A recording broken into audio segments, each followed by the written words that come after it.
Good evening, ladies and gentlemen, and yes, it is actually our first video back in a little bit of a while, and as you can see, things are not necessarily the same as they were before.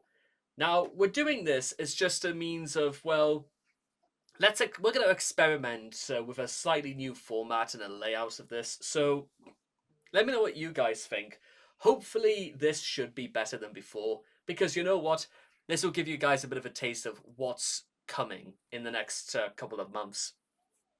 Well, starting 2026. But here we go. Now, today, guys, we're actually going to talk about something that I've started doing in 2020, and that is literally watch the entirety of Gino Samuel's Chris Chan: A Comprehensive History, because when 2026 begins, I'm actually going to revisit this documentary series from beginning to end. It will take me the best part of about 9.5 months to get through every single episode. But until then, ladies and gentlemen, let's take a little trip down road, shall we? What made him this way? What is the attraction? What keeps us fascinated? Why did the chicken cross the road? This is the story of Chris Chan. Chris Chan: A Comprehensive History is a documentary web series created by Gino Samuel, which began in February of 2018. It is, as the name suggests, an extensive, in-depth documentary about Chris's life similar to Satchamo's. However, while Satchamo's film is an abridged summary of Chris's life for newcomers, Gino's videos go into greater detail, with most videos being between 35 to 45 minutes in length, almost like your bog standard American documentary programming, assuming that if this ever made its syndication towards television, they would be slots for commercial breaks. I'm assuming that's why he did it that way, but who knows. With a decent portion of this being tied to the playback of Chris's own audio and video. The documentary series began officially on the 14th of June of 2018, and it covers select events ranging from how Chris's parents met in the 1980s to Chris's arrest on the 1st of August 2021, currently running at 85 episodes. The series has far surpassed Gino's expectations of how in-depth it would be when he first began developing it. As of part 85, the runtime for the documentary series is quite extensive, at over 2.5 days. The series is currently on an indefinite hiatus, stated by Gino to be of a year or potentially longer, with the latest episode coming out on the 17th of March 2024, on the 24th anniversary of the creation of the Solitude character. Now, whether or not that's absolutely true, because I think he did kind of want it to be the last episode, but the problem is that later things have come about in Chris's life, post arrest or post release, I should say. But whether or not, well, even Chris's stay in jail would make for an interesting article, but we'll come to that later. The series is composed of material Gino personally believes to be relevant and or interesting, and it leaves out the remainder. In an April 2023 comment, Gino stated that he was evermore trying to make the episodes move faster by cutting out irrelevant stuff, adding that he wanted to be finished sooner. Possibly he was starting to feel a little bit burnt out from doing this, and I don't blame him. Even still, Gino has claimed he intends to continue the series until either he or Chris dies. Well, that's a slightly morbid thing to say there, Mr. Samuel. Because listen, he may not be Louis Theroux, but you know what? Saying that is a little bit concerning. But moving on. Overview. The series is in chronological order, taking several videos just to cover Chris's life before his internet fame, with a significant portion of the series, 28 episodes, dedicated to the troll-influenced events of 2009 and 2010. Trolls had prodded Chris into producing many calls and videos at the time, which the series utilizes for playback. Gino occasionally slips in dry, blunt observations over Chris's shortcomings, along with summaries of how Chris's problems manifest themselves and worsen over time. Furthermore, he uses a deadpan tone of voice when discussing the absolute absurdities present in Chris's life. and he reads spelling errors precisely as they are written, which leads to some of the documentary's most humorous moments, despite being a relatively snark-free overview of Chris's life.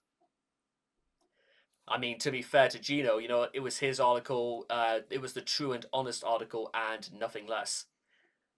Nonetheless, the documentary often avoids taking sides on any given issue, which, you know what, I agree with. That's a good start right there, because Gino is trying to be as true neutral as possible.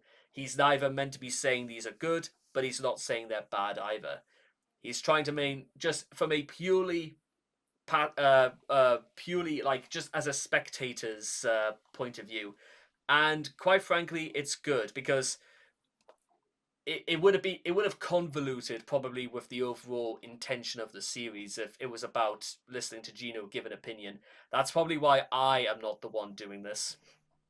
Anyway, Gino's narration also reflects Chris's changes in identity throughout the series, initially referring to him as Christopher before changing it to Christian in the first episode, and using masculine pronouns for the bulk of the show's run, eventually shifting over to calling Chris Christine and using feminine pronouns by that time the series reaches the events of late 2014, when Chris began to transition.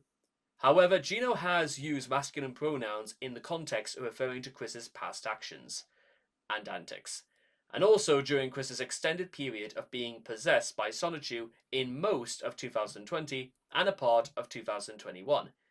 Beginning with episode 61, Gino began altering the theme music to represent the Idea Guy saga, since the saga in question ended in episode 62.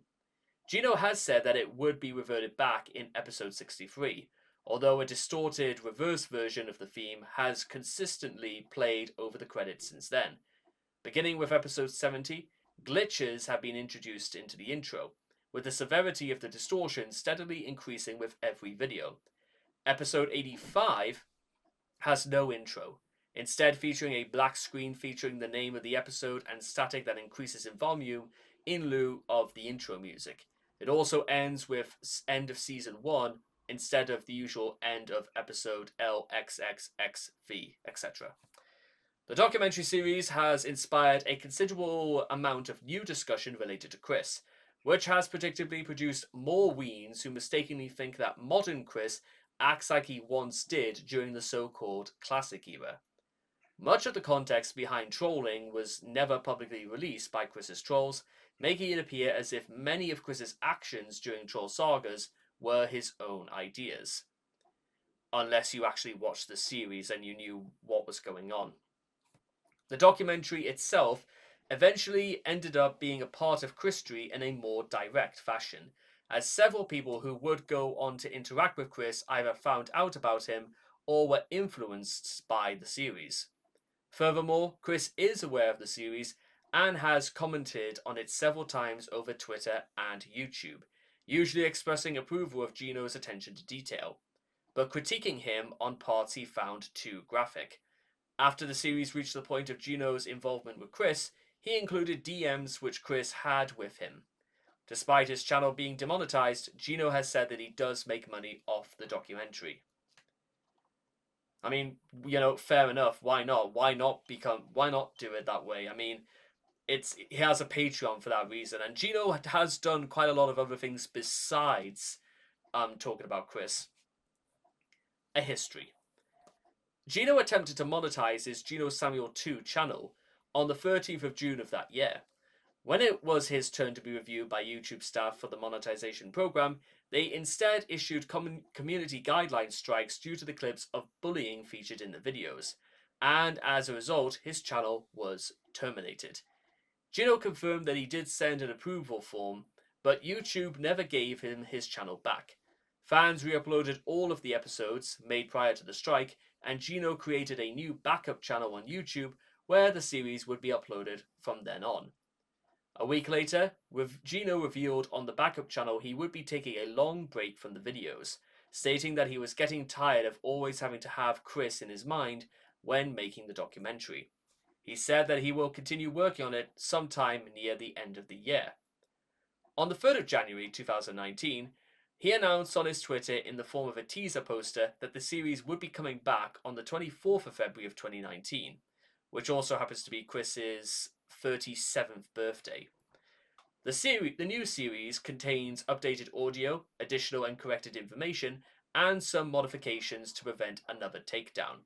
He also mentioned that he would not be monetizing the videos out of respect.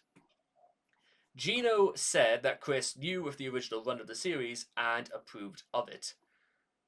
Not too sure if you really needed Chris's approval or not. I mean, it's going to get out there sooner or later. In July of 2020, Gino announced the series would go on hiatus again until August. However, the series resumed slightly earlier than expected, as Part 41 premiered on the 31st of July. On the 14th of September, Gino posted a message explaining why he decided to use feminine pronouns to refer to Chris beginning from Part 43. Chris Chan's pronouns are not she/her, and they seriously cause sensory overloads in me. Gino needs to recall everything referring to him as a woman and change Chris's gender back immediately. Following me in the boycotting Chris Chan a comprehensive history until Gino wises up, recalls everything, and changes his pronouns back now. Join my group. Fix Chris Chan's pronouns immediately, Gino, and sign our petition now. This is what you sound like. But seriously, yes, the transition happened, and has already caused an uproar which I doubt will subside. This would have happened anyway if I didn't change it. I would have a different vocal minority yelling about it. The change does not reflect my personal opinions, and even if they did, the star of the series name would still be Christine. I must deal with the reality at hand. I started calling Christopher Christian when he wanted to be called that, and now I just started referring to her as a woman with the name of Christine. The video series should not be seen as a voice of reason or as a preacher with a message. It is an opportunity to give Chris a voice and to offer a better understanding of her thoughts, though the very many experiences meticulously documented in her life. It is up to you to make whatever you want with the information given. As the ancient Indian proverb goes, it is what it is. Good response, by the way.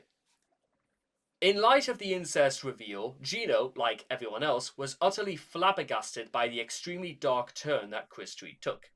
Gino then announced via his Patreon that the series would be taking an extended hiatus following the release of episode 59, prior to the incest leaks. He had originally planned to take the hiatus when reaching episode 60. He explained that he felt it would be potentially tasteless and exploitative to continue the series immediately after Chris's appalling actions came to light. So he informed his patrons that he would not be completing and releasing new episodes of the series until early 2022. However, Gino chose not to postpone episode 59 itself, which he released the day after the incest leaks. Yeah. And besides, if you want to know what exploitative means, is that it should be pointed out is that episode 59 was the beginning of the Idea Guy saga anyway, so if you want to see what exploitative looks like, you might want to watch that as well. And to be honest, I never remembered anyone calling Gino out over this.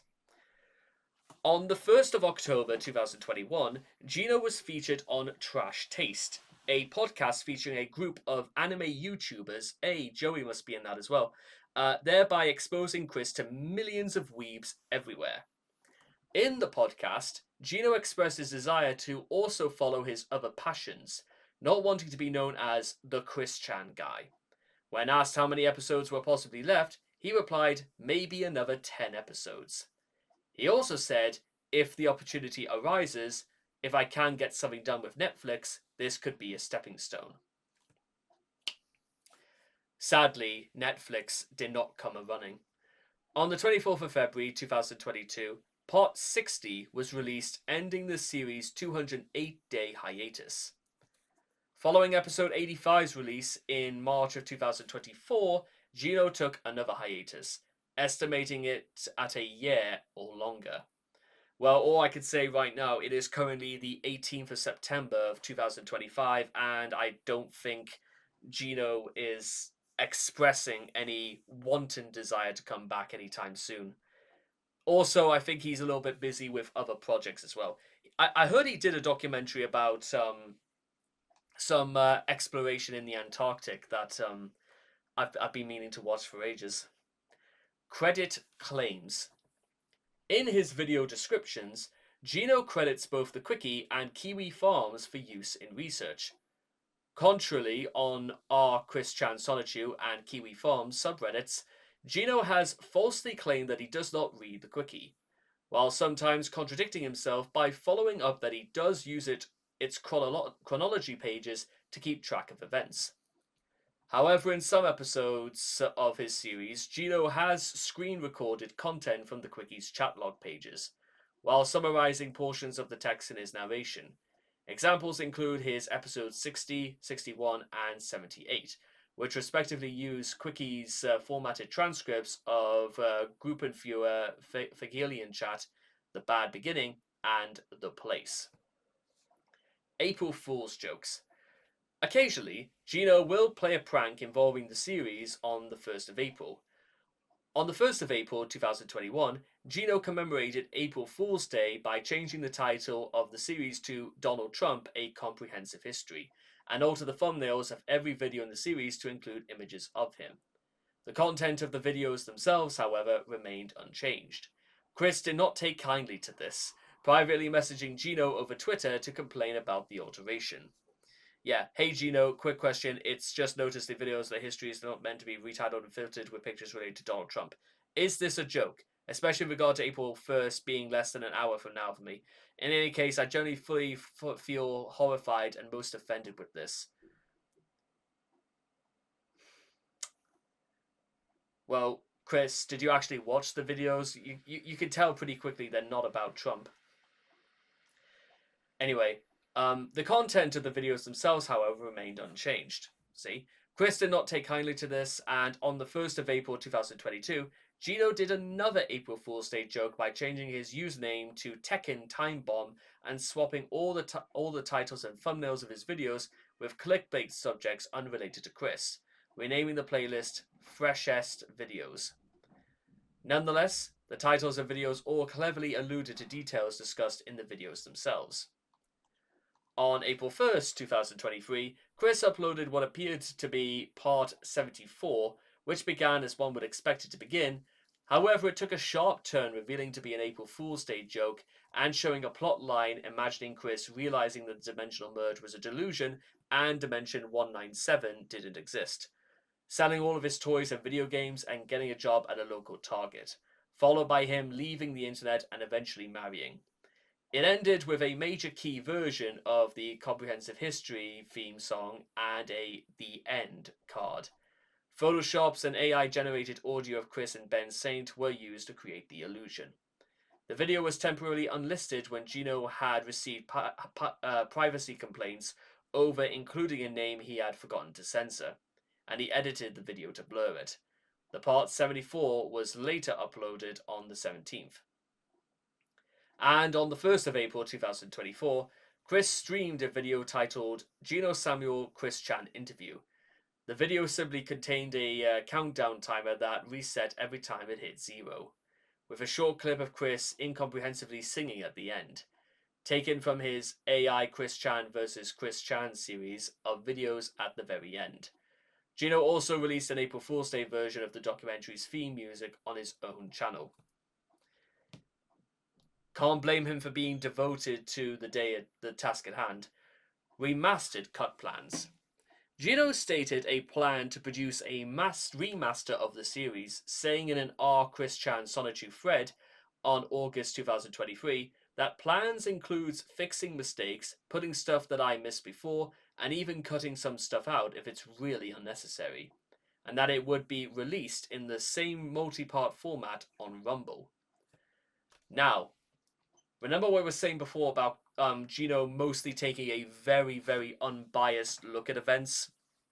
Well, how much is that really? But I think Gino is very, very consistent, but there are little things here and there. So, contrary to Gino's claim, the series is not free of bias. Coverage of individuals associated with Chris varies at Gino's discretion, including the use of censorship on material involving them. These include the WCT, who was in contact with Gino and requested not to be doxxed. In response, Gino censored screenshots of the WCT to conceal his avatars and usernames for use in his series, using WCT instead of his usernames. In addition, when using audio in which the WCT had spoken, such as taser discussion, Gino modified it to pitch shift his voice higher. Fiona Cooper, who did not request to be censored, however, Gino chose to apply censorship anyway, citing he did it to avoid giving Fiona exposure due to her having mental health problems with her involvement with Chris already. She is referred to as the Sutress, which was an alias of one of the Jerkops had created during August of 2021, in a separate attempt to censor Fiona from the Quickie, which has since been lifted. In his series, Gino censors imagery of Fiona, as well as screenshots of her chatting using the Sutress instead of her usernames. Isabella Loretta Janke, who stated in the Regarding Chris chat from July of 2021 that she did not want to be a part of Gino's series. However, Gino chose to use her imagery and name anyway. In his episode 85, Gino superimposed the chat comments from Regarding Chris over footage of himself grinning. In late 2023, Gino began selling knockoff Sonichu medallions as well as Chris-themed items, without Chris's approval. This resulted in criticism of Gino by members of the Quick community. One example is a user who wrote, "Good documentaries, don't fuck around and shitstir, in an effort for what? Attention? More episodes? Honestly, the medallion comes off as tacky and the whole thing reeks of desperation. You can't have a documentary and claim it's unbiased, while interfering with your subject. It makes both you and your work biased." Gino was dismissive, relying with simply making the doc has already gotten attention from Chris, which prompted her to retcon her past. Christy has already been interfered with. Even so, I'm not entirely sure if it's a good idea to keep on doing it, but that's just my opinion. Omissions. Gino has, at times, made omissions of the series, in response to a question on the matter. Gino gave episode 66 as an example and stated, "Just for part 66, I didn't include a whole period of time when Chris was obsessing over Bowsette, and created a backstory for her which stated that she was the child that resulted from Bowser, Princess Peach. I didn't address it because it was a secluded period and was never addressed in the future. I tend to leave in things that I know will be featured later on, such as the development of the dimensional merge rhetoric, which is important enough to go over in more detail at least once. Over an event or idea is mentioned in the doc, I would go over it in lesser detail later on so as not to repeat myself too much." Mentions by Chris. In June of 2018, 3 days after the series had been removed from YouTube after Gino's termination, Chris posted on Twitter that he had no involvement in the removal. "People have been asking me if I took down a YouTube documentary series by Gino Samuel. I had nothing to do with that and hope Gino and his fanbase can recover swiftly from this incident." In August of 2019, Chris, while in his phase of role-playing as Magi-chan, began binge listening to the series, suggesting that, like with the Sachimo documentary, Chris couldn't bear to actually watch the videos. Chris would make comments on the videos as Magi-chan via Twitter and as himself in YouTube's comment section. Confused? Yeah, so am I. Chris's interest in the series continued after his phase of role-playing as Magi-chan ended, eventually watching the series as opposed to just listening, like anyone else would. Quite curious when you think about it from the Animal Crossing video. Christine calls for Sonic Heroes being GameCube exclusive. She gave premonition to the Nintendo exclusive Sonic titles. He noted exactly which cartoons and games Megan Schroeder had introduced him over a decade prior, just for the record and Megan's reference, those being Soul Calibur and Tekken OC Yoshimitsu, also saying he'd been a fan of My Little Pony and Sailor Moon before meeting Megan. You made me laugh when you stiltedly read, "You don't have to tell me twice, but back in the Stone Age." Just simply how you said it cracked me up. Reminder, the end of the joke is, you really need to tell them twice. You couldn't get it through their heads at all. That's, can you hear that, guys? That's the sound of the tumbleweed. And even to this day, Chris, I still don't get it. Also, Chris viewed his past homophobia with regret. Always a very disturbing spectacle when you start referring to yourself in the third person. Also, as opposed to just saying, yes, I shouldn't have said that. Chris commented on part 24 in YouTube's comment section, claiming that he had known Alec Benson Leary was a troll, among other dubious remarks. Yeah, because spoiler alerts for the future. I said, well, if that's true, Chris, then why did you keep going with this then? I remember those times, and it was cringing to hear myself drone on and on, just in thinking that he was going to clear those ads from my old website. Subconsciously, I had always known he and his crew were trolling me the whole time, and it showed in me how I reacted later on. And yet, while partly oblivious, I was trolling Alec at the time, and I take no shame in it, because he was trolling me. I saw through his charade and showed it in how he treated everyone in my few pages, as he had already done, and worse in his pages. It only added fuel to the nobility of pulling the plug on the Wikipedia to save myself, my arts, and my peoples and family, he from the shit I was having to deal with those bastards. Psychic powers were strong within me in the later part of this video, and they have only gotten stronger over the years into now.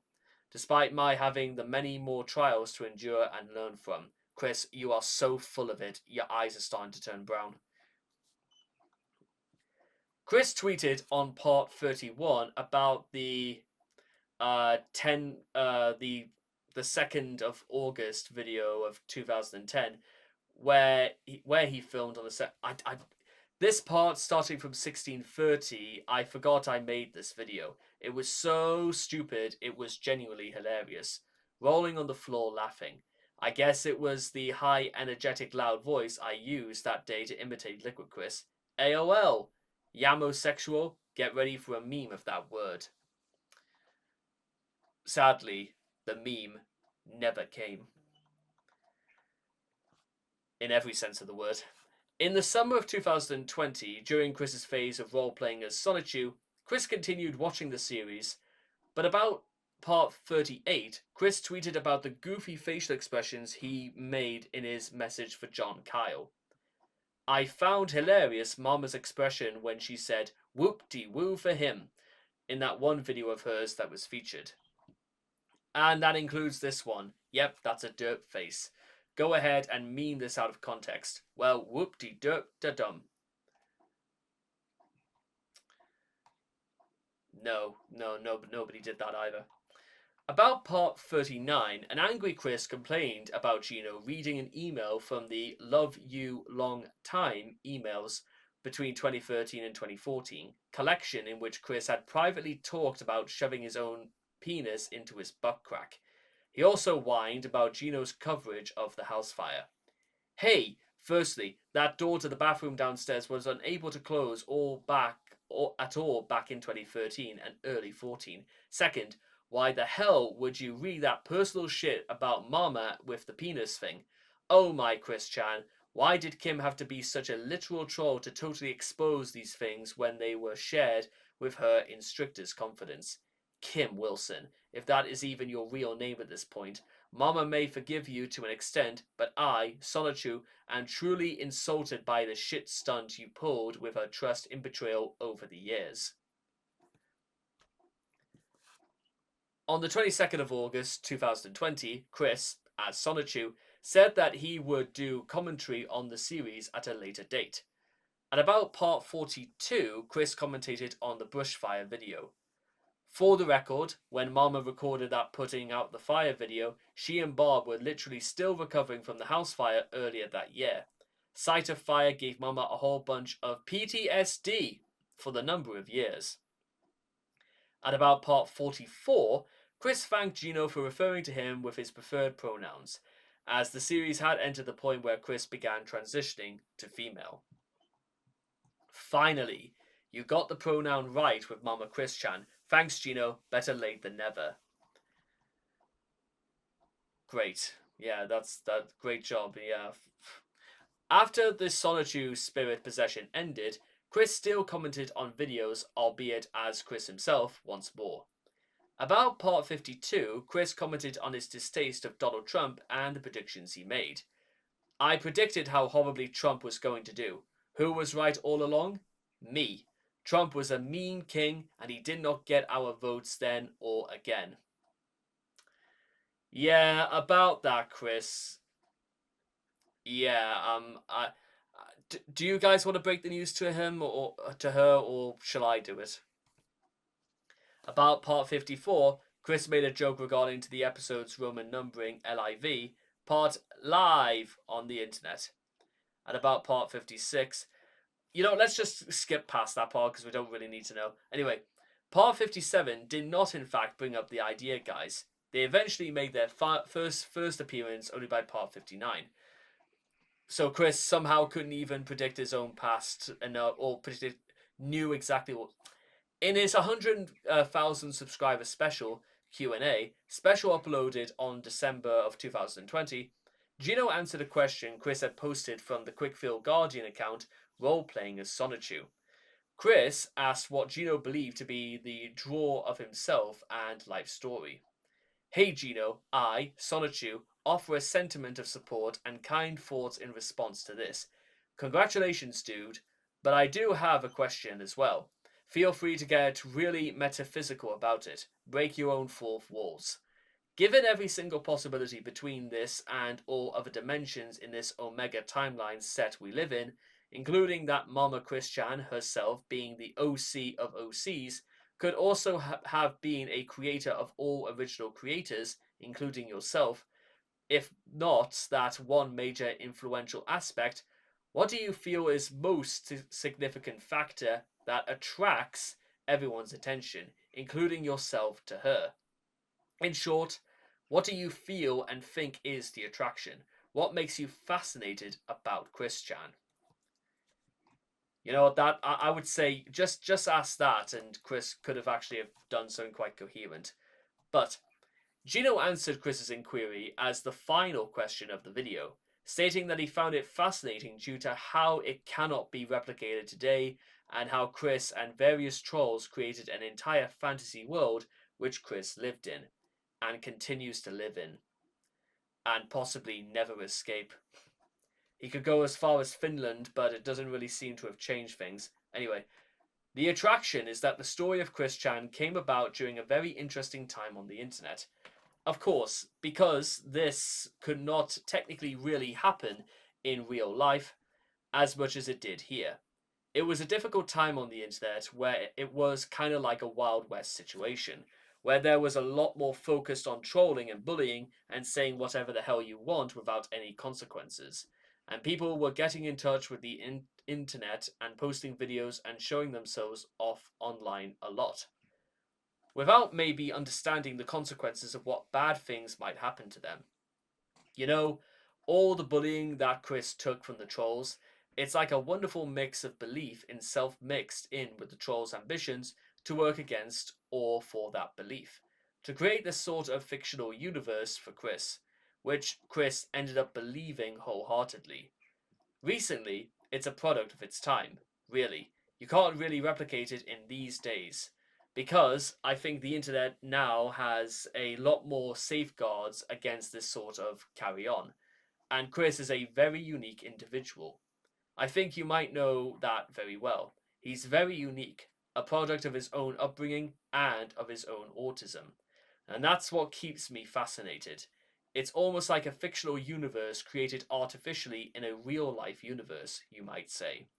Um, and I can understand how this can really get metaphysical because I kind of feel like the trolls and Chris kind of helped each other to create this fictional universe for each other. though some people believed in it a lot more than others. And that's, I think, a big reason why Sonichu slash Christine might think the same way about being the creator of real creations, because they are alive in a sense. If you believe in it, they are alive, the characters. You might treat them as alive to an extent. I think it's a bit too much to say that they do exist in an alternate dimension. I don't believe in it that at all. But they do exist as much as you want them to exist. It's all up to you. It's all up to the human mind, each individual brain, what you think. It's all up to you. Whether you want to improve yourself or wherever you want to go down this path or that path, whether you want to listen to your superiors or not, it really is all up to you. And your world is whatever you want to make of it. Be it intentionally want to make it or unintentionally want to make of it, consciously or subconsciously. And that's the story of why I find it fascinating. Because Chris is almost it's almost a real it's like a fictionalized version that existed in reality. It doesn't quite feel like a real story by the circumstances and the way it's told. That's what keeps us fascinated because it's ongoing. It's still happening to this day. In July of 2021, the WCT and Chris discussed the series had potential for upcoming episodes. Chris believed that the 10.5 months where Sonichu Prime and I were body swapped would be one of the last sagas people would find entertaining. According to Don Lachaume, Chris planned to collaborate with Gino to make audio commentary for every episode of the series. And these are, by the way, the names, the episodes, the timelines, and the ending monologues. Now, for what they're worth, because there's no real point in going over all of this, although for some reason, episode 6 concludes with the troll behind the Blanca persona destroying Chris's medallion, and then it just cuts to end of part 6. Episode 19 has a very similar one because it just ends with Matthew Devoria going, "So, what are you going to do now?" And then it just cuts to end of part 19. Now, with that being said, part 26 also has a slightly reworded version of episode 11. I'm not entirely sure why they wanted to do something a bit the same. It seems a bit out there, if you ask me. Now, my personal favorite one out of all of these, and I don't really know why you want to like list a favorite, would probably be for part 43.